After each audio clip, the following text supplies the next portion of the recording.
5 ગુણ ગુજરાતી વિષયમાં એક ફકરો પૂછાય. શું પૂછાય છે? ફકરો.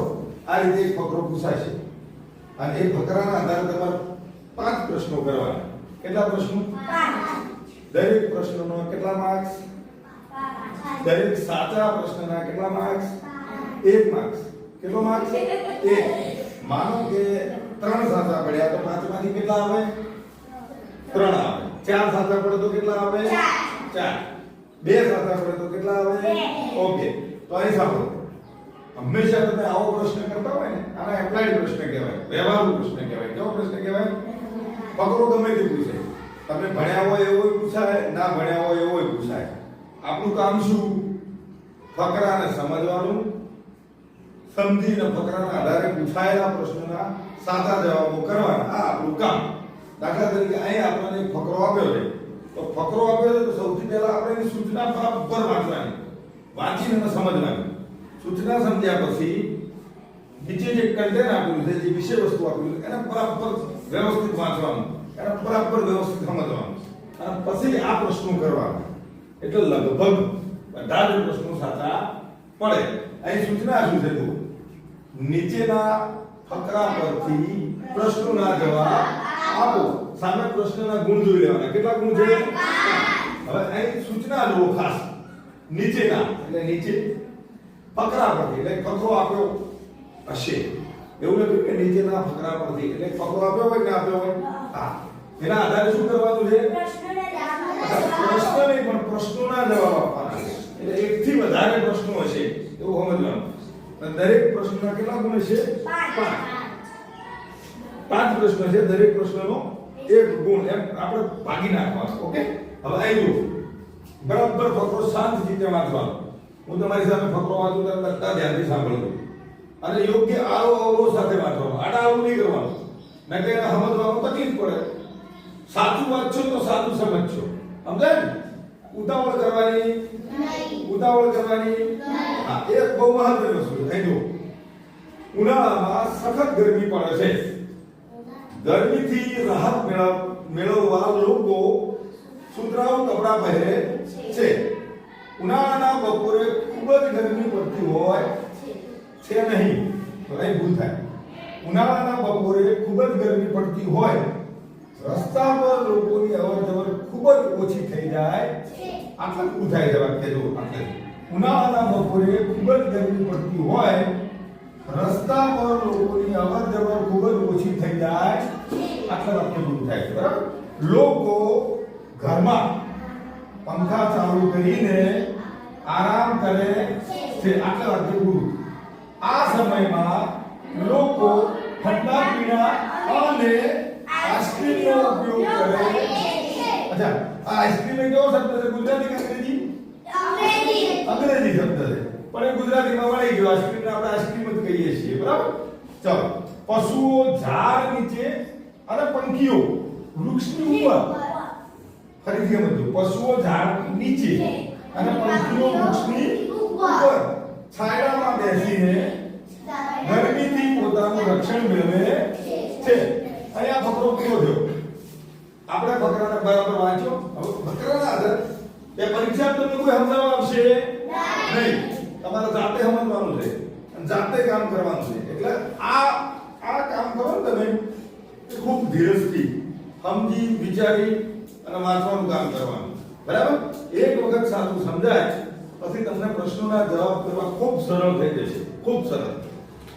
સરળ એટલી કે વાંચવાનું સાચું, યોગ્ય આરો અવરો સાથે. હવે આપણે જોઈએ પહેલો પ્રશ્ન કરીએ. ચલો, અહીં સૂચના દો ફરી વખત. નીચેના ફકરા પરથી પ્રશ્નના જવાબ આપો. કુલ ગુણ 5.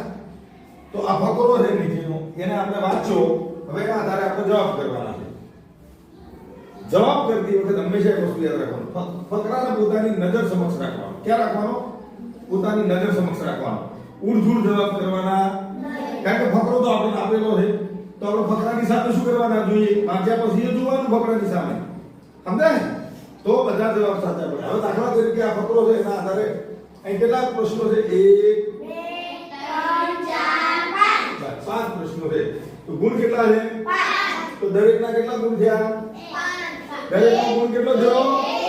1 ગુણ. કેટલો? 1 ગુણ. હવે એક્ઝામ વાંચો. ઉનાળામાં લોકોની અવરજવર કેમ ઓછી થઈ જાય છે? આના આધારે નક્કી કરવાનું. આના આધારે બોલો મિત્ર. ગરમીના કારણે. અચ્છા, ગરમીના કારણે. ગરમી ક્યાં છે એવું ક્યાં છે બકરામાં? આ લખ્યું ને લોકોની અવરજવર ખૂબ ઓછી થઈ જાય છે તો ઉપર આપણે સમજવું પડે કે ઉનાળામાં સખત ગરમી પડે છે. ગરમીથી રાહત મેળવવા લોકો સુતરાઉ કપડાં પહેરે છે. ઉનાળામાં બપોરે ખૂબ જ ગરમી પડતી હોય રસ્તા પર લોકોની અવરજવર ખૂબ ઓછી થઈ જાય છે તો ઉનાળાના બપોરે સખત ગરમી પડતી હોવાના કારણે રસ્તા પર લોકોની અવરજવર ઓછી થઈ જાય છે. તો આ પ્રશ્નનો જવાબ શું થશે? ઉનાળામાં લોકોની અવરજવર કેમ ઓછી થાય છે? તો ઉનાળામાં બપોરે સખત ગરમી પડતી હોવાના કારણે લોકોની રસ્તા ઉપર લોકોની અવરજવર ઓછી થઈ જાય છે. તો મુખ્ય કારણ શું? ગરમી. શું? ગરમી. એ ફકરાના આધારે આપણે સમજ્યા. ઓકે, બીજો પ્રશ્ન. સુતરાઉ કપડાં લોકો કેમ પહેરે છે? બોલો બેટા. ગરમીના કારણે. અચ્છા, આઈલો. ગરમીથી રાહત મેળવવા લોકો સુતરાઉ કપડાં પહેરે છે. જવાબ ફકરામાં જ છે. છૂટો જવાબ કરવાની જરૂર છે? ફકરામાં જ જવાબ છે. વાંચો. ગરમીથી રાહત મેળવવા લોકો સુતરાઉ કપડાં પહેરે છે. સેટ જવાબ. સેટ ને? ઓકે. બેટા ચોકલાની ચોક જોજો. અચ્છા. આપણો કટકો બેટા. ઓકે, અહીં ધ્યાન આપો. હવે અહીં ધ્યાન આપો. આ બીજો પ્રશ્ન જવાબ છે ને? ગરમીથી રાહત મેળવવા લોકો સુતરાઉ કપડાં પહેરે છે. પહેલા પ્રશ્ન જવાબ શું હતું? ઉનાળામાં બપોરે ખૂબ જ ગરમી પડતી હોય રસ્તા પર લોકોની અવરજવર ખૂબ ઓછી થઈ જાય છે. અચ્છા, ત્રીજો પ્રશ્ન લઈએ. તીસરા. આ ફકરામાં કયો અંગ્રેજી શબ્દ વપરાયો છે? બોલ બેટા. આઈસ્ક્રીમ. Okay, very good. તો આઈસ્ક્રીમ ક્યાં છે? આ આઈસ્ક્રીમ. જવાબ છે ને? આપણે લખી શકીએ ને કે આ ફકરામાં અંગ્રેજી શબ્દ આઈસ્ક્રીમ એ અંગ્રેજી શબ્દ છે. થાય ને? ઓકે, હવે ચોથો જો. ફકરામાં વૃક્ષ માટે બીજો કયો શબ્દ વપરાયો છે? વૃક્ષ માટે. વૃક્ષ એટલે શું? ચાલો બતાવો બેટા. શું બતાય? બરાબર. જો બોલી ન બોલ. પૂછવાની જરૂર નહીં. બેટા બોલ દે. વૃક્ષ માટે બોલ. ઝાડ. ક્યાં છે?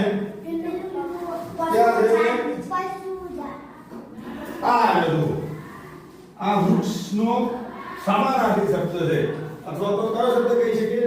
પર્યાયવાચી શબ્દ કહી શકીએ. કોનો? વૃક્ષનો. શું છે એનું નામ? ઝાડ. Very good.